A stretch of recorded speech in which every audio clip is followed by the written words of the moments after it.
Duduk bersimpuh, tangan menadah, ungkap bismillah di awal surah. Basahi lidah dengan zikrullah, bugarkan minda dengan tazkirah. Bagi mengisi salat tazkirah pada pagi ini, kita amat bertuah kerana dapat bersama-sama dengan seorang pensyarah dari IPG Kampus Kota Baru, yaitu Encik Abdul Sattar Muhammad. Untuk itu dijemput Encik Abdul Sattar untuk menyampaikan tazkirah. Dipersilakan.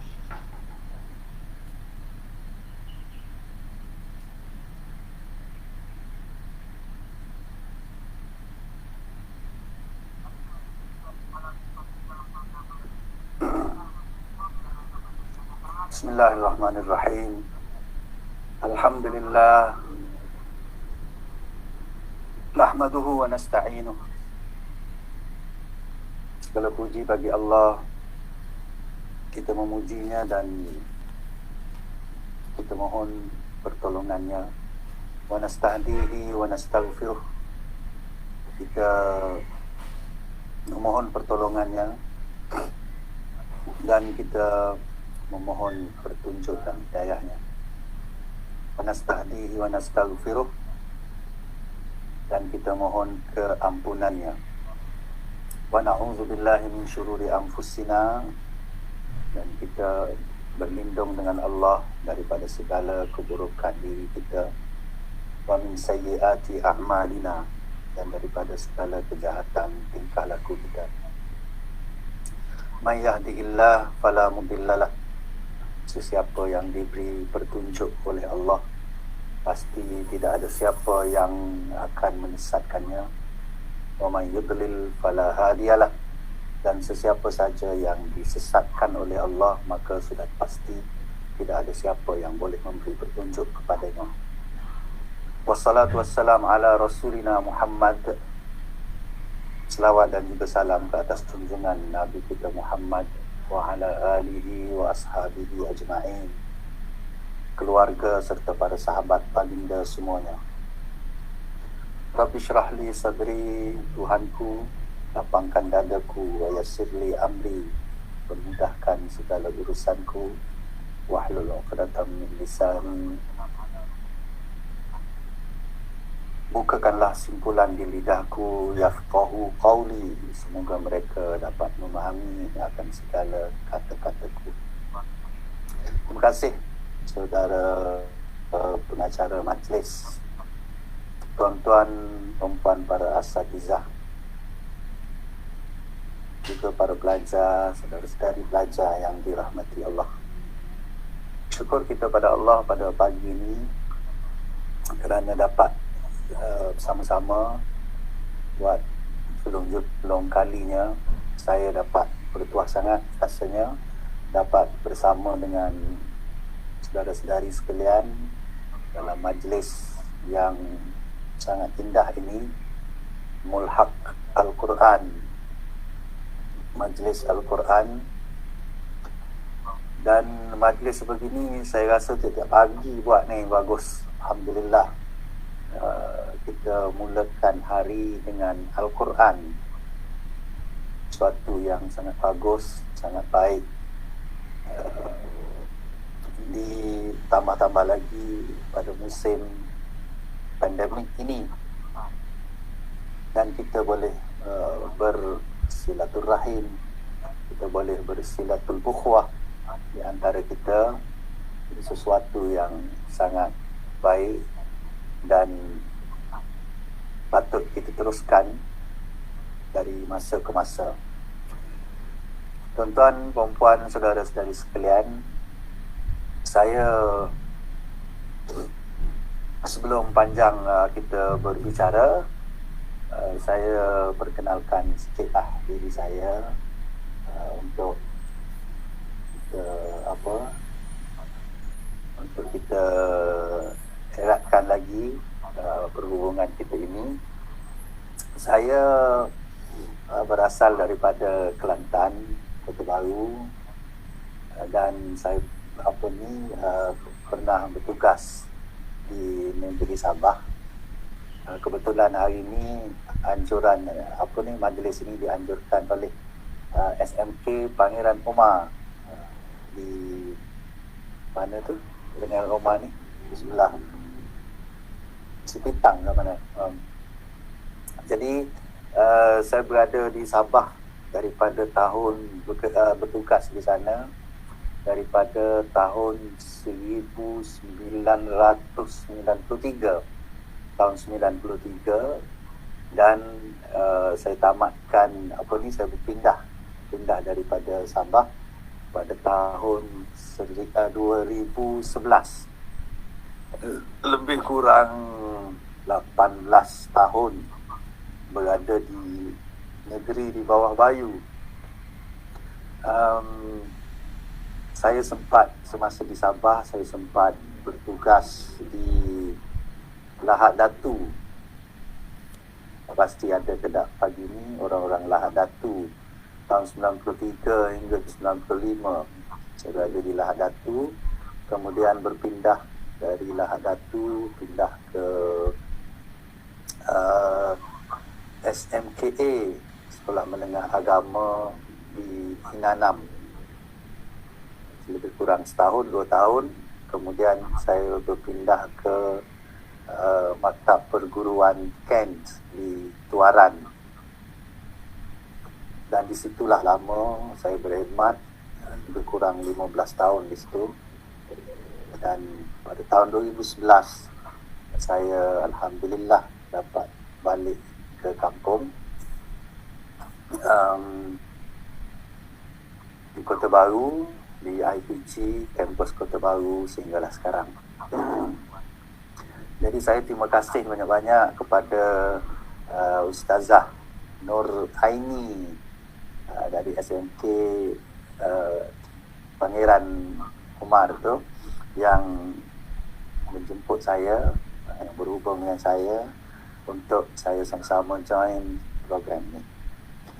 Jadi tuan-tuan dan puan, pelajar yang dirahmati Allah, untuk pagi ni dalam lebih kurang 10-15 minit ini saya nak berkongsi, sebab saya tengok dalam program ni kita baca surah kita bertadabbur dan kita membaca Al-Quran, surah Yasin, surah Al-Kahfi. Jadi saya ambil kesempatan ni untuk bercerita sikit tentang surah Al-Kahfi. Saya ingat bila sebut Al-Kahfi ni, memang saya ingat benar akan kisah ataupun cerita di sebalik surah Al-Kahfi ni. Sebab turunnya surah Al-Kahfi, dan semoga ianya perkongsian saya sedikit ini mungkin akan memberi manfaat kepada kita dan pengajaran serta iktibar kepada kita. Surah Al-Kahfi ini diturunkan disebabkan satu peristiwa yang kita semua pun saya rasa dah tahu, peristiwa tentang kaum Quraisy, orang-orang kafir, musyrikin Quraisy tu. Mereka sebenarnya was-was. Mereka rasa macam betul ke tak betul Muhammad ni sebagai Nabi. Mereka tak nak percaya, tetapi ada perkara-perkara yang menyebabkan mereka kena percaya. Tapi bila mereka nak percaya, ada sebab-sebab yang menghalang mereka untuk mereka beriman dengan apa yang dibawa oleh Nabi Muhammad sallallahu alaihi wasallam. Jadi was-was ni bukan seorang lah, tetapi hampir semua orang Quraisy. Satunya mereka rasa bangga juga. Mereka bangga sebenarnya ada seorang daripada kalangan mereka, orang-orang Arab Quraisy, orang Mekah, orang kampung mereka, jadi Nabi. Tentu sekali mereka bangga macam kita lah. Kalau ada orang kampung kita, orang negeri kita, orang kawasan kita yang dapat jadi menteri ke, dapat jadi orang yang top di dalam negara kita ke, kita rasa bangga. Sebenarnya kita sedikit ada rasa bangga walaupun kita tak kenal dia.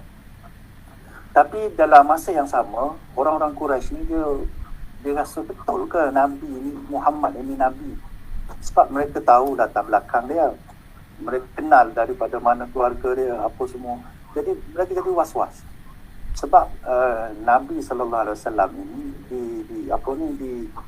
berada dalam keluarga yang sangat mulia, yang orang tidak boleh kritik, tidak boleh komen apa keluarga mereka ni. dan keluarga Nabi ni memang daripada orang-orang baik, orang bangsawan semua. Tapi mereka tahu Nabi ni tidaklah ada sesuatu yang pelik sangat sebelum ini. Tiba-tiba Nabi SAW mendakwa dia jadi rasul, dia jadi Nabi. Jadi satu yang sangat jadi keliru lah.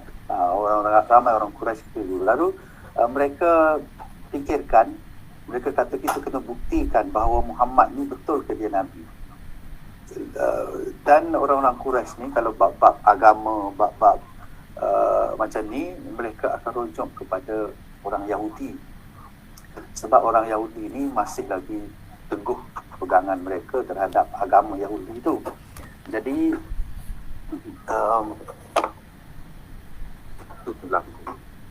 ambil lampu. Mereka begitu teguh, orang Yahudi ni begitu teguh dengan agama mereka. Jadi ramai pendeta-pendeta dan juga guru-guru, tuan-tuan guru daripada Bani Israel ataupun orang Yahudi ni. Lalu mereka pun berpakat dan mereka nak buat rujukan dengan orang-orang Yahudi. Mereka pergi ke Yathrib ataupun sekarang ni dipanggil Madinah. Jauh tu, di antara Mekah dengan Madinah tu jauh. Tapi mereka pergi ke sana berjumpa dengan pendeta Yahudi untuk nak buktikan bahawa betul ke Muhammad ini Rasulullah. Mereka pergi jumpalah, sependekkan cerita, mereka pergi jumpa dengan orang-orang Yahudi, dengan pendeta Yahudi ini. Lalu pendeta Yahudi ini memberi tiga soalan kepada orang-orang Quraisy dan mengatakan bahawa kamu pergi jumpa Muhammad tu, kalau dia dapat jawab dua soalan daripada tiga ni, tandanya dia tu memang betul-betul Rasul Allah. Tapi kalau dia tak boleh jawab, maknanya dia dakwaan Muhammad tu bohong. Orang Yahudi ni dia tahu dah. Ulama-ulama Yahudi ni mereka tahu bahawa Muhammad tu memang Rasulullah. Tapi itu cerita lain, sebab Yahudi ni dia memang tak nak percaya dengan Muhammad kerana ada kepentingan bangsanya, ada perkara lain lah. Jadi orang Quraisy ni bila dapat tiga soalan tu, mereka balik dan terus pergi jumpa dengan Rasulullah sallallahu alaihi wasallam dan tanya, wahai Muhammad, kalau kau betul-betul Rasul, kau betul-betul dakwaan kau adalah Nabi, kau adalah Rasul, kau adalah pembawa wahyu yang daripada Allah, Tuhan kami, Allah tu Tuhan yang Esa, kau dapat jawab tiga soalan ni. Kalau kau dapat jawab tiga soalan ni, memang kami akan beriman dengan kau dan kami percayalah bahawa kau ni memang betul-betul Rasul. Lalu dia beri tiga soalan tu kepada Nabi kita Muhammad sallallahu alaihi wasallam. Dan Nabi bila dapat soalan tu, dia tak boleh jawab. Dia tidak tahu jawapan. Sebab Nabi ni dia Nabi kan, dia manusia semacam kita, dia tak tahu jawapan. Dia pun janji bila dia dengar aja, dia fikir, dia janji, dia kata esok kamu datang, saya akan bagi jawapan tu esok. Baliklah orang-orang Quraisy ni dengan macam gembira lah, ataupun dengan gembira lah, sebab mereka sebelum ni mereka tak percaya dah Muhammad tu Rasulullah. Bila mereka bagi soalan, Nabi tak boleh jawab.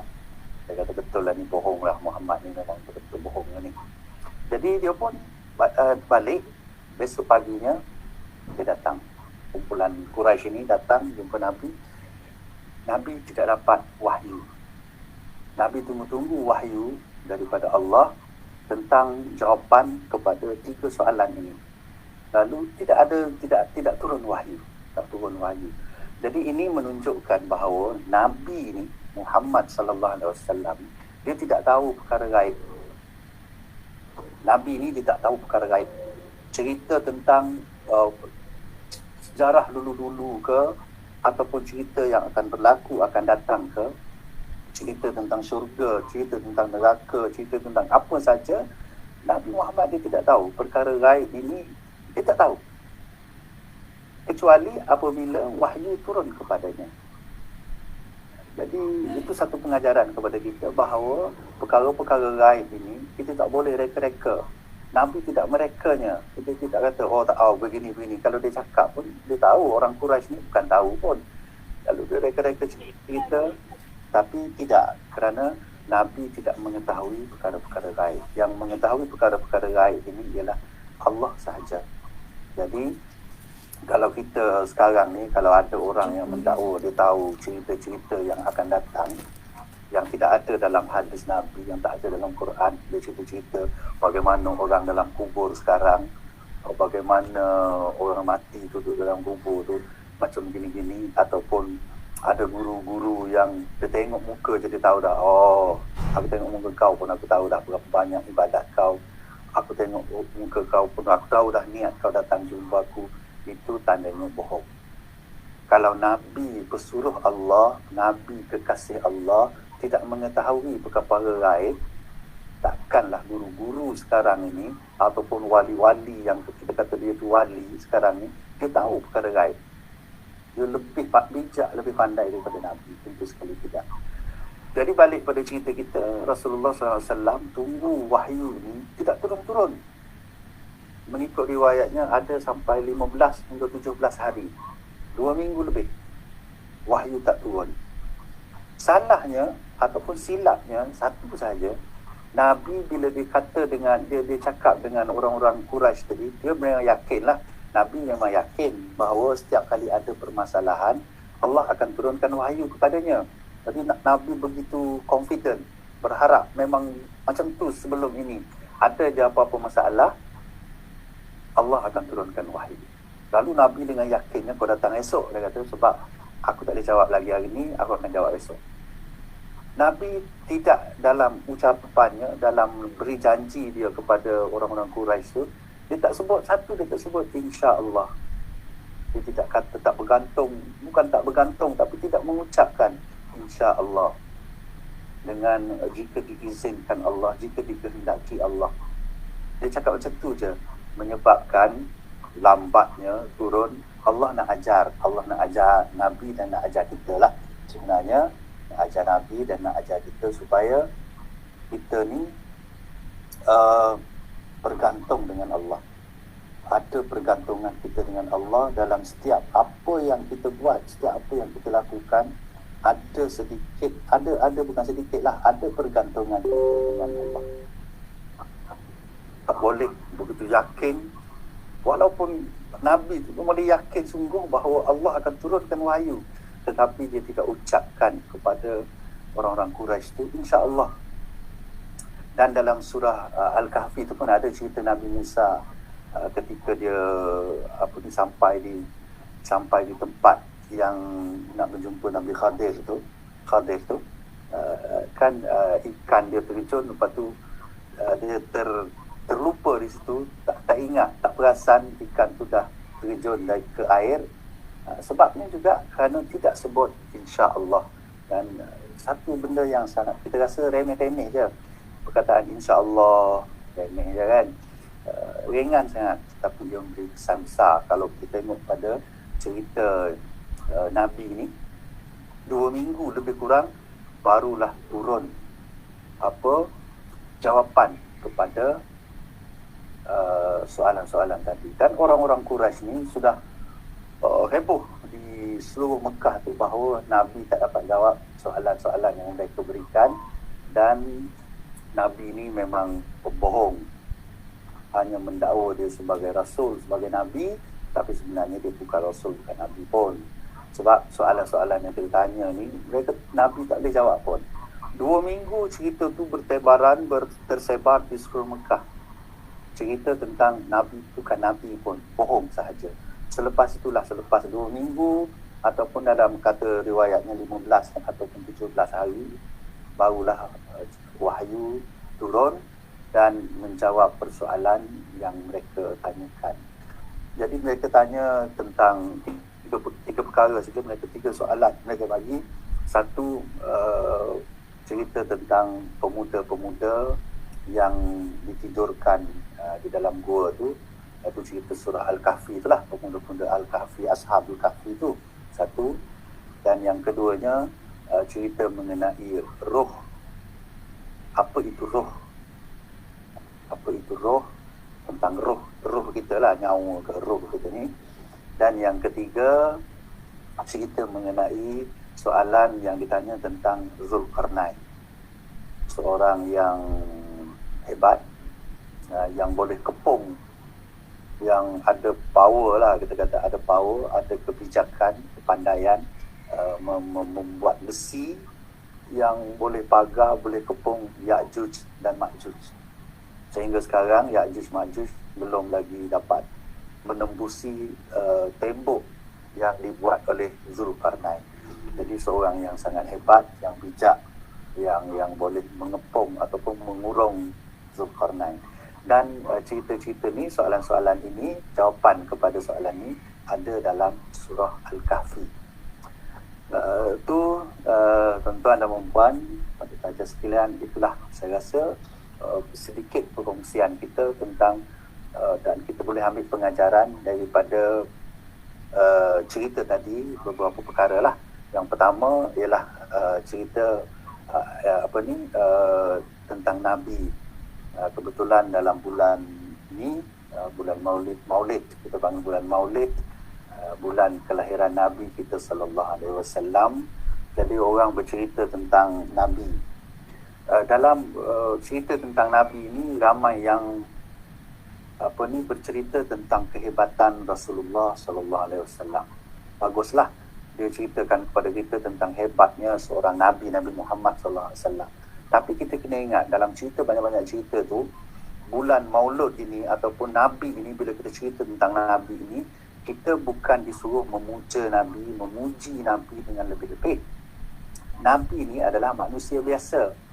Nabi ialah manusia biasa. Dia sendiri mengaku dan Allah suruh bagi tahu kepada kita, ana basyarun mislukum.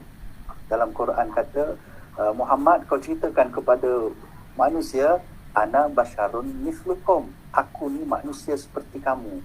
Aku manusia seperti kamu. Yang membezakan aku dengan kamu hanya satu, wahyun yuha. Aku ini diwahyukan kepadaku.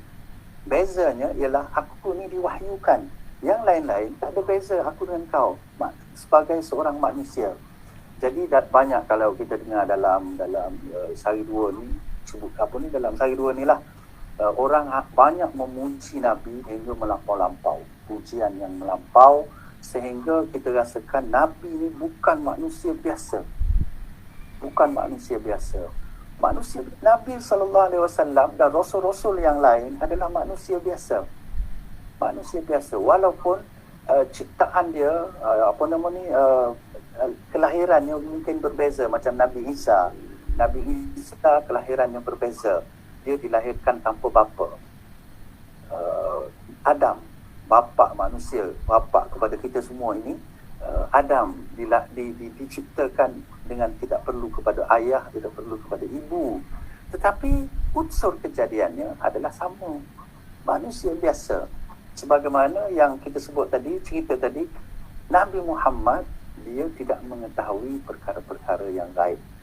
Dia tak tahu perkara gaib. Dia tak tahu perkara yang dia tak nampak.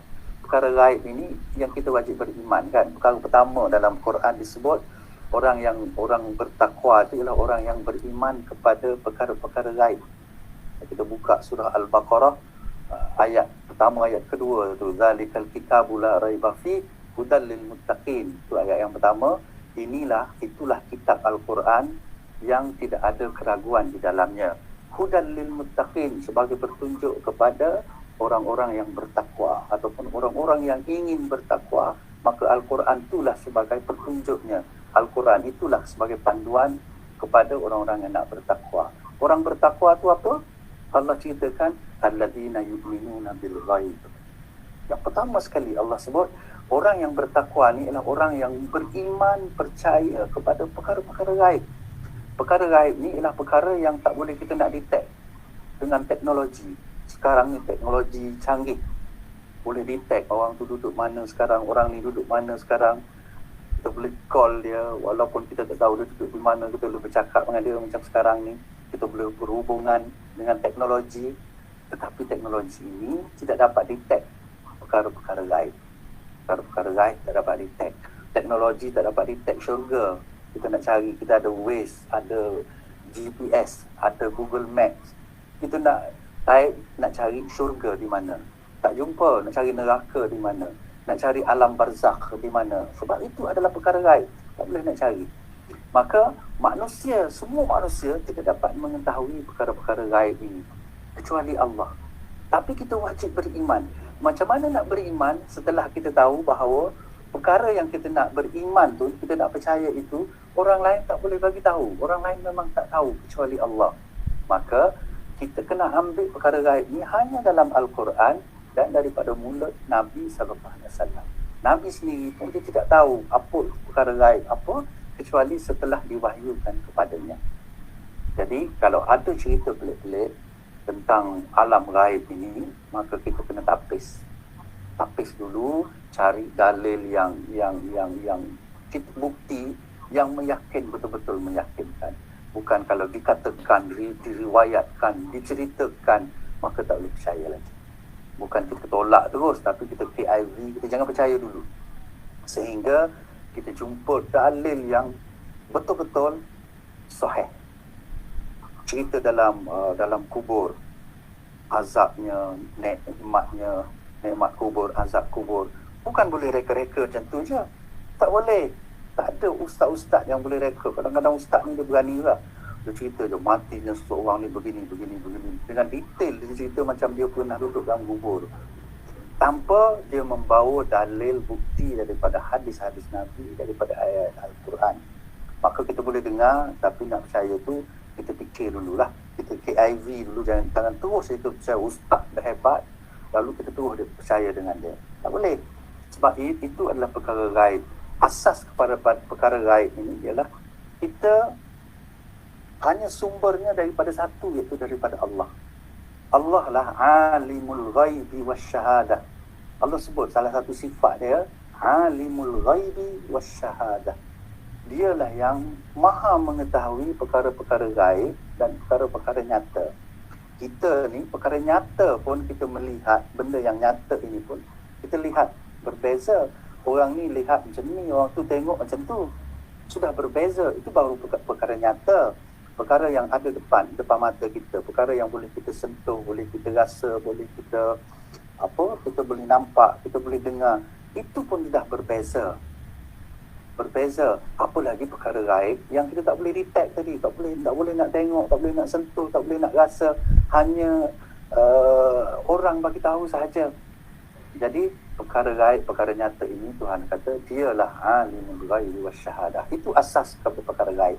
Jadi jangan kita cepat percaya. Nabi ajar dalam surah Al-Kahfi yang kita baca seminggu sekali ni, dia mengajar kita pertamanya, jangan percaya bulat-bulat, jangan mudah kita mempercayai perkara gaib.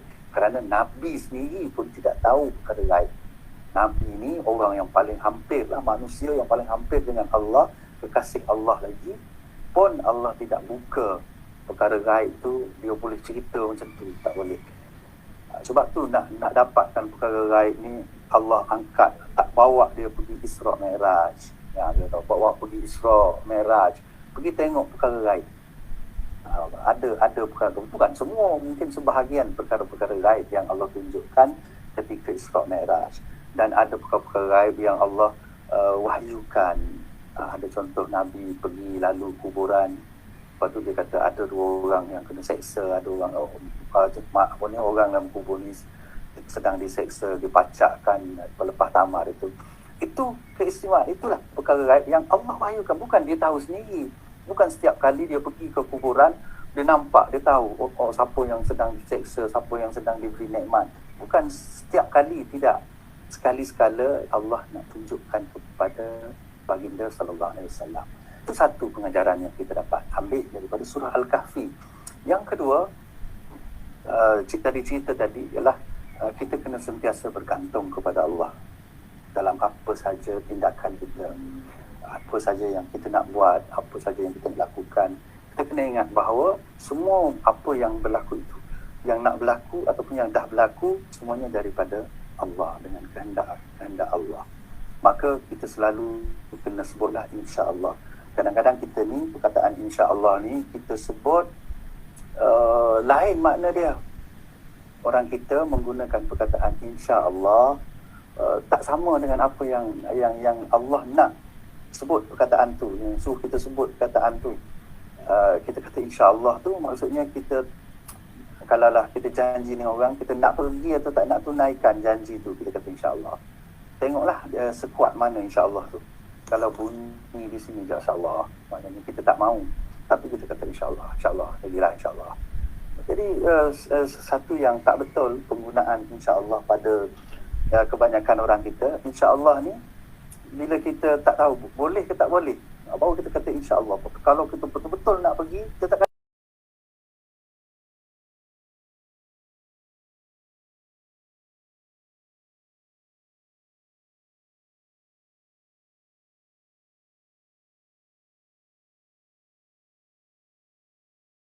Walaupun benda yang kita confirm kita nak pergi, kita nak buat, kita tetap insya-Allah.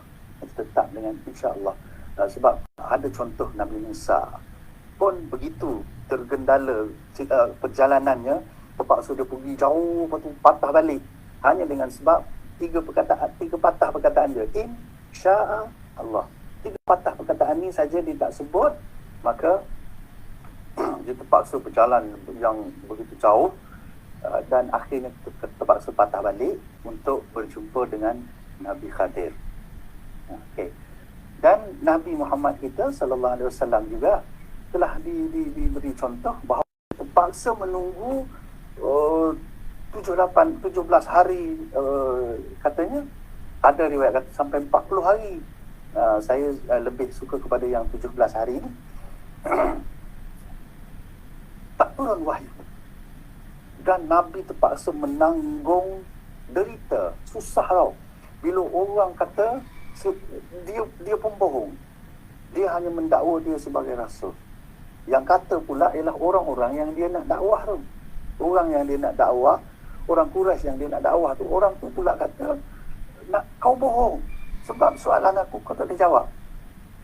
Bukan sehari, bukan 2 hari, tapi 2 minggu. Disebabkan 3 patah perkataan. Ini satu, sya'a Allah. 3 patah perkataan ni tak disebut. Nabi tegur, Allah tegur Nabi. Kita jadikan perkataan insya-Allah ni perkataan yang jauh berbeza dengan apa yang sepatutnya. Kita kalau tak nak pergi ataupun kita memang tak nak pergi, kita insya-Allah juga. Kita memang tak nak pergi, insya-Allah saya pergi. Ataupun insya-Allah orang ajak kita minggu depan pergi rumah saya, ada kenduri ni. Kita memang tak nak pergi, insya-Allah. Kita berbohong dengan nama Allah. Kita berbohong dengan nama Allah. Kita lapik perkataan tu, alas perkataan tu untuk kita tidak, supaya orang tak marah. Aku tak pergi kan, aku dah kata insya-Allah. Jadi insya-Allah ni tak pergi pun tak apa, menjadi lesen kepada kita untuk kita tidak tunaikan apa yang kita sepatutnya. Dengan insya-Allah, insya-Allah bukan lesen. Kalau kita janji nak pergi, kita tak pergi, tapi bila sebut insya-Allah, tak dosa. Bukan macam tu. InsyaAllah bukan lesen untuk kita mengingkari janji. Ataupun insyaAllah ni sebenarnya untuk menyedarkan kita bahawa kita tidak tahu apa yang berlaku esok. Kita tak tahu apa yang dia nak ajar kita. Allah nak ajar kita bahawa supaya kita tahu perkara gaib tadi tu memang kita tak tahulah kalau Allah dan Nabi tak bagi tahu. Perkara yang nak berlaku sekejap lagi pun kita tak tahu. Tak ada siapa yang tahu apa yang berlaku kepadanya jam 9 pagi nanti. Tak ada siapa yang boleh tahu. Kita boleh agak aja. Kita boleh rancang, pukul 9 nanti aku nak buat tu, nak buat ni, aku nak pergi situ, aku nak pergi sini. Tapi berlaku ke tidak, kita tak tahu. Walaupun 1 jam ke depan, setengah jam ke hadapan, kita tak tahu. Jadi sebab itulah, insya-Allah, dengan kehendak, jika dikehendaki Allah. Jika dikehendaki Allah, kita kena sebut tu berpergantungan kita dengan Allah. Jadi saya tak pasti pukul berapa kita nak berhenti. Diberikan masa kepada saya sampai pukul berapa? Pengacara, pukul berapa saya kena berhenti? Mana pengacara?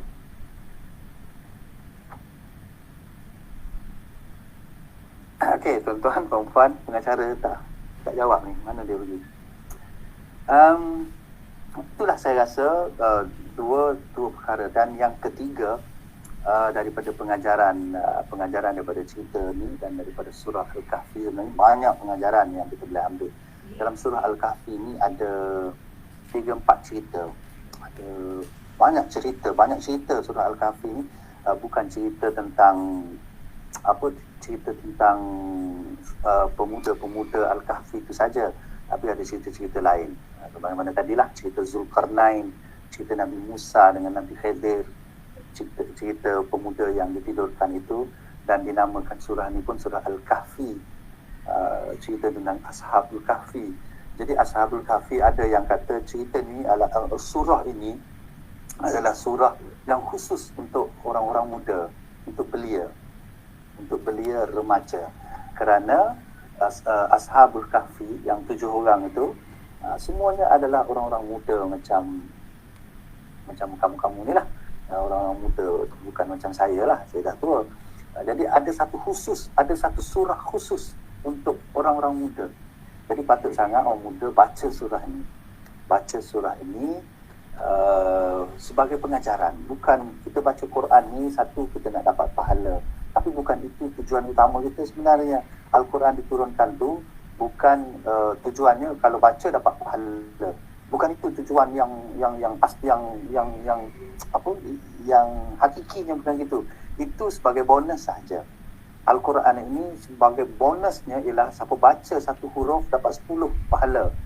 Baca 2 huruf 20 pahala. Tapi itu bukan tujuan kita. Bila kita buka Al-Quran, kita buat halaqah setiap pagi ni, bukan tujuan kita nak itu. Bukan itu tujuan utama. Tujuan nak dapat pahala tu bukan itu tujuan utama. Tujuan utama Al-Quran diturunkan ialah untuk kita ambil pengajaran. Itu yang utamanya, ambil pengajaran dan nak amalkan. Sebab tu kalau kita baca surah Yasin ni pun menjadi surah pilihan kita dalam halaqah ni. Ada satu ayat Al-Quran menceritakan tentang kenapa Allah turunkan Al-Quran ni. Kenapa Al-Quran ini diturunkan kepada Nabi kita. Ada disebut di tengah-tengah, di akhir-akhir nak habis surah Yasin tu. Wa ma 'allamnahu syi'ra wa ma yanbaghi lah in huwa illa dzikrun wa Qur'anun mubin. Ya, gitu kan. Liyunzira man kana hayyan wa yahiqqal qawlu 'alal kafirin. Allah kata dalam surah Yasin tu, Allah kata wa ma 'allamnahu syi'ra. Aku tidak ajarkan kepada Nabi itu syair, puisi. Walaupun Al-Quran ini lebih hebat daripada puisi-puisi Arab, lebih hebat dari puisi-puisi semua bahasa. Tingginya mutu Al-Quran ini, bahasa Al-Quran ini mengatasi segala puisi-puisi semua bangsa, semua bahasa. Tapi Allah kata wa ma 'allamnahu syi'ra. Aku tidak ajar syair kepada Muhammad. Wama yang barilah, dan tidak patut pun diajar syair, puisi. Nabi tak patut pun menjadi seorang pemuisi ataupun dipanggil sastrawan. Nabi bukan aku pilih dia tu untuk jadi sastrawan negara, sastrawan dunia. Dan Al-Quran ini bukanlah satu buku puisi, bukan. Allah dah cerita tu. Jadi kita baca Yasin dengan susunan ayat yang sedap. Kalau kita faham Al-Quran, kita akan rasa nikmatnya susunan bahasa dia. Bahasa Al-Quran sangat indah, sangat cantik. Tapi bukan itu matlamatnya. Al-Quran ni bukan puisi, dan aku tak ajar puisi pun kepada Nabi, kata Allah. Allah kata begitu, wa ma 'allamnahu syi'ra wa ma yanbaghi lah in huwa illa dzikrun. Tapi dia satu peringatan. Al-Quran ini aku jadikan dia sebagai satu peringatan. Aku saja hiasi Al-Quran ini dengan kata-kata yang indah, dengan susunan ayat yang cantik, supaya kamu senang ingat. Bila kan kita senang baca Quran ini, senang kita ingat. Bukan saya ingat, tapi kita faham. Quran ini mudah saja, tak susah pun. Sebab dia nak bagi penerangan, penjelasan kepada kita, maka dia bagi dengan ayat yang cantik tapi mudah.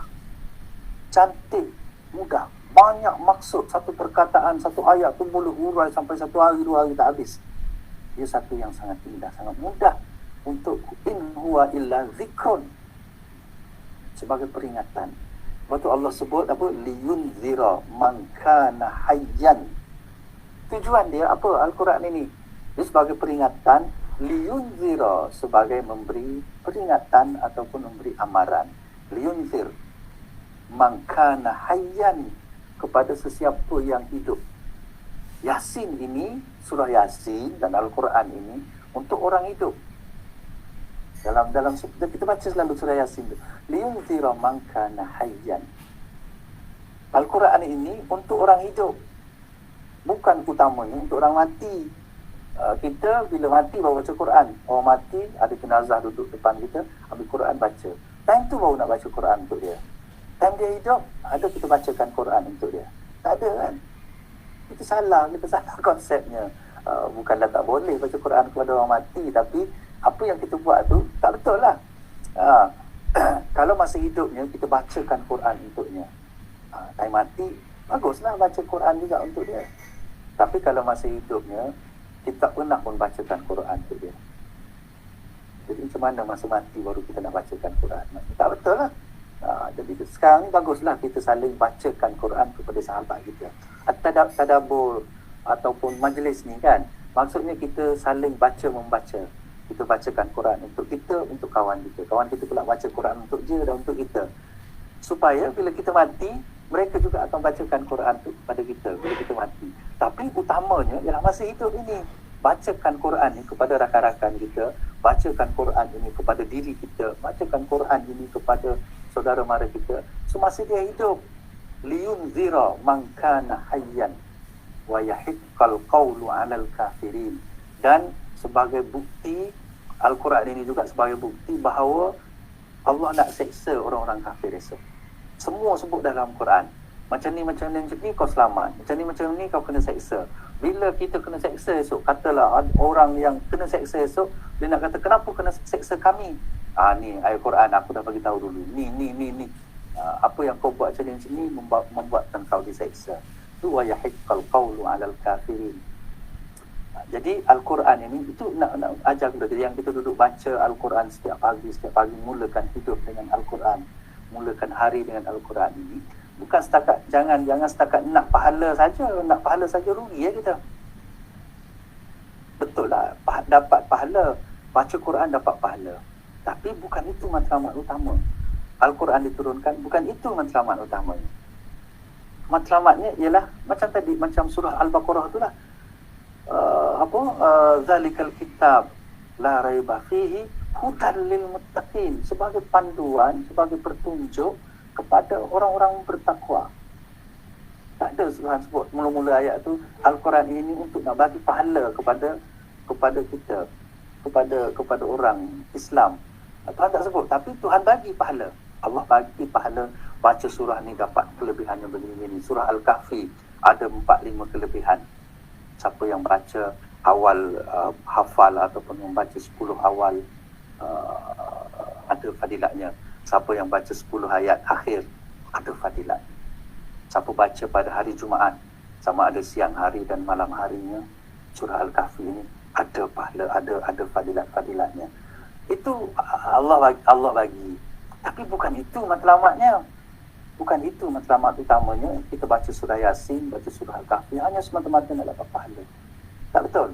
Jadi kita ambil panduan daripada ceritanya, daripada sebab nuzulnya, sebab turunnya surah Al-Kahfi, surah Yasin, surah apa sajalah, ambil pengajaran daripadanya.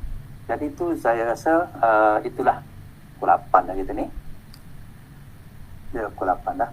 Jadi saya nak berhenti setakat tu. Terima kasih kepada pihak penganjur yang telah menjemput saya, dan terima kasih kepada semua peserta yang ada pada pagi ini yang sudi mendengar celoteh saya.